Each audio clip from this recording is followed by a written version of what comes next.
Hello, this is the first in a short series of videos on how to edit the HeatGuy website.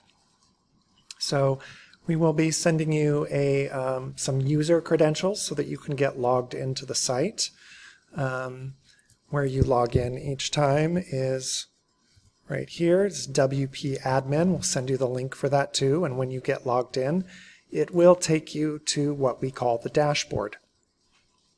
Now on the left-hand side here, you'll see a number of menu items. This is how you get to different parts of the site. Pretty much for the most part, all we're going to be dealing with is pages and forms in these videos. So those will be the two places that you'll end up going. On the dashboard here, I will point out that there is this section for tutorial videos. This first one that shows up here is just kind of a long series of 12 videos that's a WordPress overview if you care to delve in and learn a whole bunch.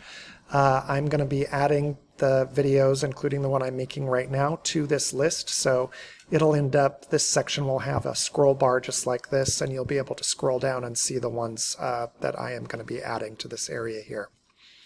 The first thing that we're going to talk about is editing pages. So let's just go ahead and come to pages right here.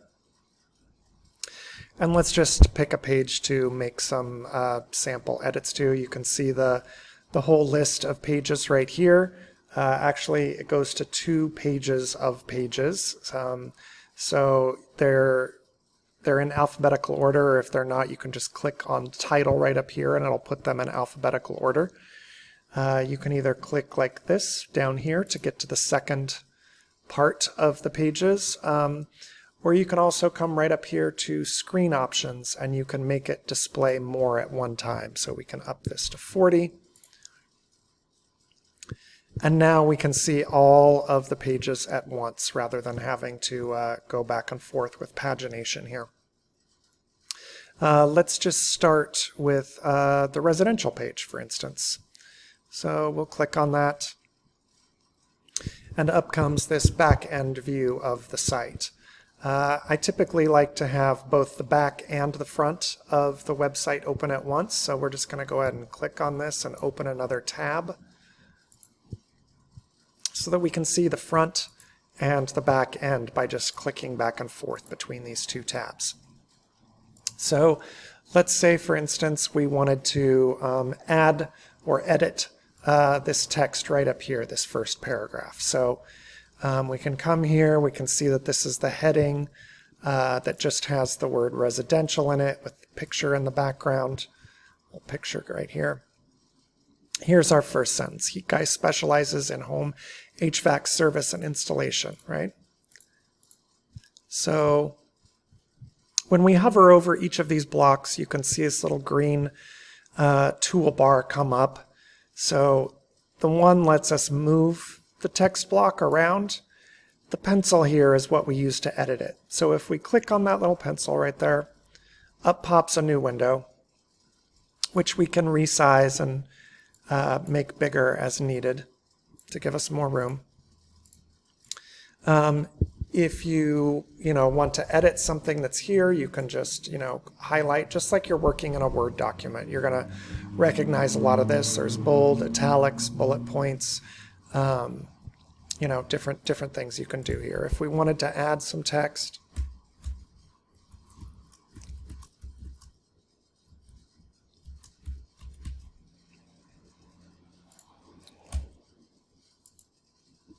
there it is. We've got some new text. Now, it doesn't immediately take effect on the front end of the site until we hit update. So if we made this edit and we tried to move away,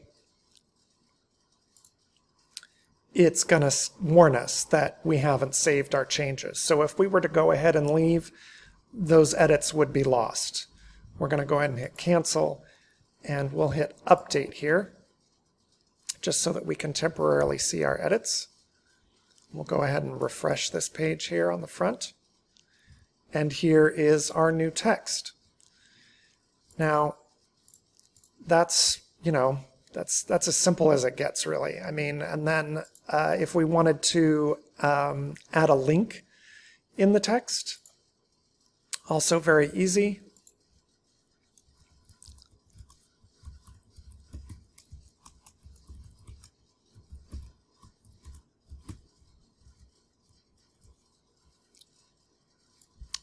you can just highlight the text that you want to turn into a link, come right up here to this link button, and then I prefer to use this link options, the little gear here. It's just a second little step. It gives you this nice menu that you can, it's easier to use. So since you have a lot of pages on the website, it might be easier to just search here. We want to link to the contact page, so I'm just going to start typing that. And there we are. There's our contact page. We can click that. It writes the link for us right up there. We say add link, and we hit save changes. Once again, we need to come over here to the right-hand side and hit update. And now if we refresh on the front end, there's our link. It automatically changes the color for us, turns it into a link. If we click that, it's going to take us to the contact page just like we expect. Going back the opposite way is just as easy. You know, obviously we don't want this on your site, and your site is live right now, so I'm going to go ahead and delete that text out of there. Save it again, hit update, refresh, and just like that, that extra text is gone.